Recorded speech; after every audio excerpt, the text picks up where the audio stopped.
If you clicked on this video, you probably just got hired for your first real teaching job. And as you're setting yourself up for success, you might be looking for videos to show you how to set up your classroom, how to organize your materials, or how to make everything look Pinterest perfect. This is not that kind of resource. Hi, I'm Xan Barth, and I'm a veteran teacher who's helped many first-time teachers through some pretty uncomfortable situations. And today I want to be the teacher in your corner and help answer some questions that you might not feel comfortable asking the people you work with.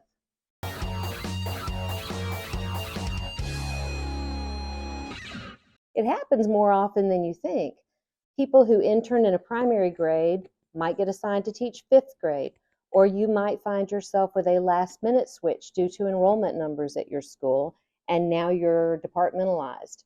Whatever the case, you have to roll with it. It's uncomfortable though.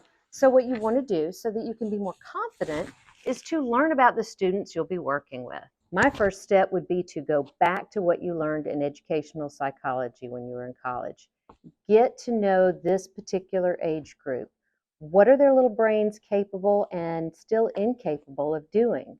Knowing this will help you to support them both academically and behaviorally and help them to shore up wherever their weak areas are. Learn where they're coming from. What did they learn the year before, or what should they have learned the year before that you need to help them catch up on? You can also access your teammates.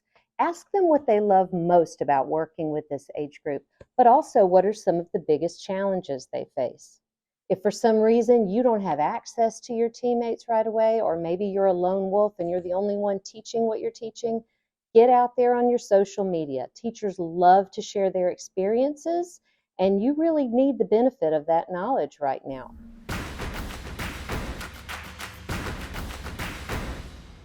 A lot of us have been in this situation too.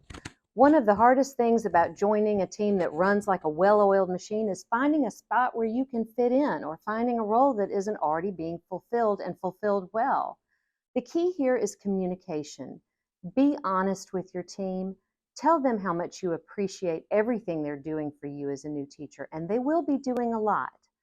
But also let them know that you'd like to take on more, that you want to contribute. As you are familiarizing yourself with the materials and the expectations of your school and your grade level, maybe your help is limited to things like setting up field trips or seeking out additional resources or even prepping materials. But all of these things have value. They save time, which is teachers' most precious commodity. Eventually, you will get into the groove and you will be able to contribute more.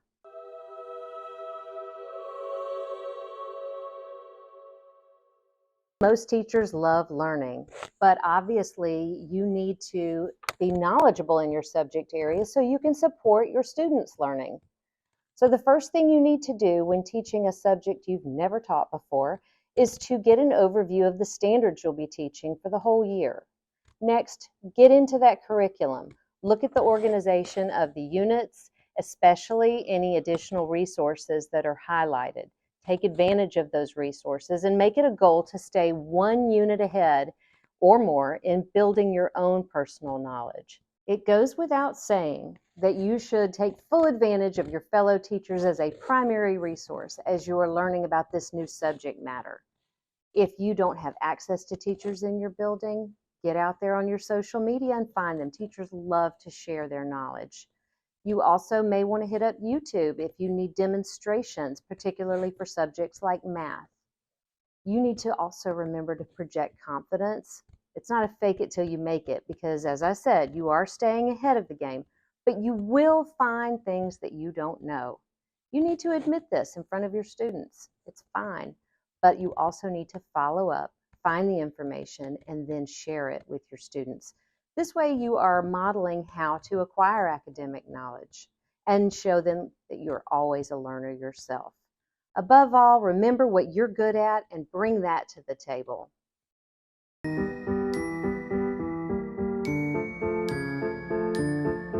Fear and self-doubt come with the territory of being a first-year teacher. And just realize that even veteran teachers experience these feelings pretty routinely. But take time to reflect on your successes and just identify one or two things to work on at a time to work towards becoming that awesome teacher that you will be. Now, I hate to be the bearer of bad news, but right about the time you start to feel better, there's a really good chance you're going to find yourself hit with parent-teacher conferences and open house and maybe your first set of progress report grades. And on top of all of that, you'll get the email that says, we're scheduling your first observation. I have a lot to say about observations. I'm going to try to keep it brief for you here, but if you want to know details about how to get through it with minimal stress, I encourage you to like and subscribe to this channel because I have a video coming your way soon that includes how to turn those yikes moments into something that can work in your favor. You will receive the roadmap to success before the observation ever happens. Your district might use Donaldson or Marzano or another framework, but you will have a list of what exactly they are looking for when they come into your classroom. You need to rate your own teaching on the day-to-day using this framework. Look for where the weaknesses are and shore them up ahead of time. You do not need to be doing this the day before the observation and checking yourself off and making sure you have them included in some elaborate performance you're going to put on for your administrators. They can spot that stuff a mile away and it will not work in your favor. They really want to see authentic teaching, and above all, they want you to succeed. Now, you need to realize your initial marks may not be what you want them to be, and it is perfectly normal to feel angry, upset, dejected, but you do not need to use these feelings to down yourself as a teacher or convince yourself that you suck and you've chosen the wrong field entirely. You just need to look at it as a growth plan. This is how I'm going to get to what I can be. I also need to remind you that you are a professional. So if you're feeling very emotional after you receive your scores, do not take that moment to go down and visit your administrators. Confide in someone you can really, really trust, and maybe get with another teacher and talk about what happened and what's your plan moving forward. Focus on being a great teacher and you will grow. Everyone in that building wants you to succeed, including your administrator. They are not out to get you. And as long as we're talking about your boss,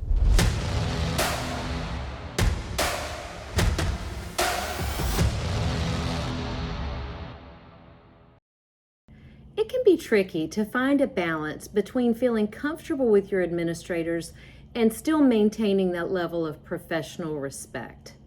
But assuming you have quality people in these positions, it can be done. You want to make sure that they get to know you and you get to know them. Share little pieces about your life with them.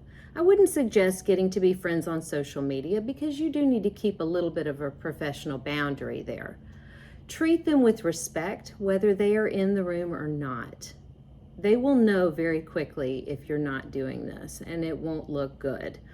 You need to also remember if you have issues that you want to discuss it with them, but again, respect their time. You need to give them a heads up either by email or if you happen to see them out on campus, ask them if it's a good time to chat for a few minutes. You need to also remember that they're very busy and you need to go to others first if you have a small issue or if you need something. Use your mentors, your team, or even the office staff as resources before you go to your administrative team. And if you need to ask several questions, I would strongly suggest that you batch those in an email. Again, that respects your time and theirs so that you can get the most out of the little bit of time you have to chat. You also want to communicate well with them. If you have issues with kids or their parents or even other staff members, you want to talk with them privately, especially if you need to give them a heads up that they might be getting a phone call about something going on with your class.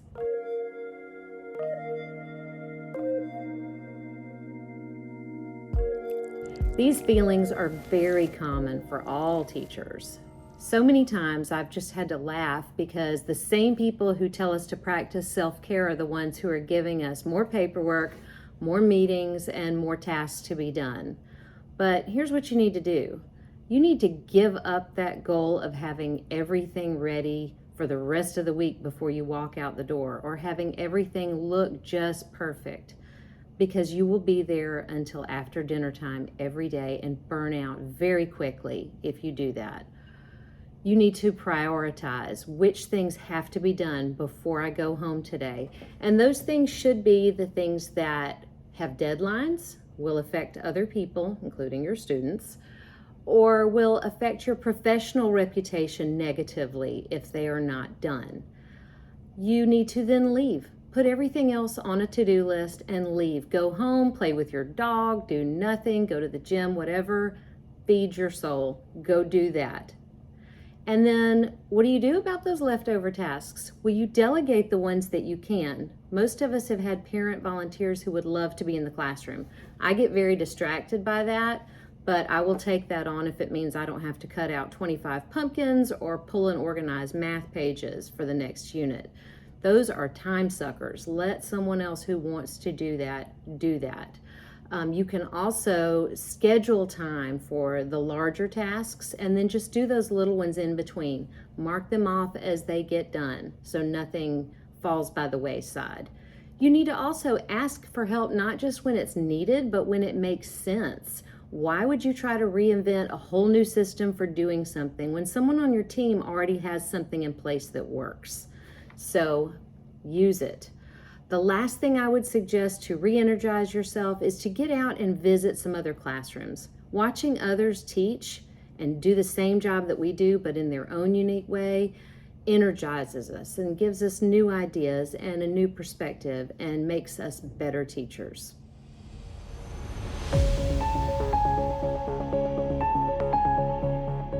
Sometimes you shouldn't. You don't yet know who the school gossip is, and you don't want your business becoming everyone else's business, but you do need a support system. So you need to start feeling out your coworkers to see who is that person that you can trust, someone who has walked in your shoes before. So this might be somebody who is your mentor or a teacher on your team, or maybe even another new teacher who's going through it right along with you. You do need to have someone, though, who can add value to your day, not just by listening, but also by providing resources and by providing encouragement. I hope this video really did help you to feel a little less alone in your journey as a first-year teacher. And hopefully it had some tips that helped you out.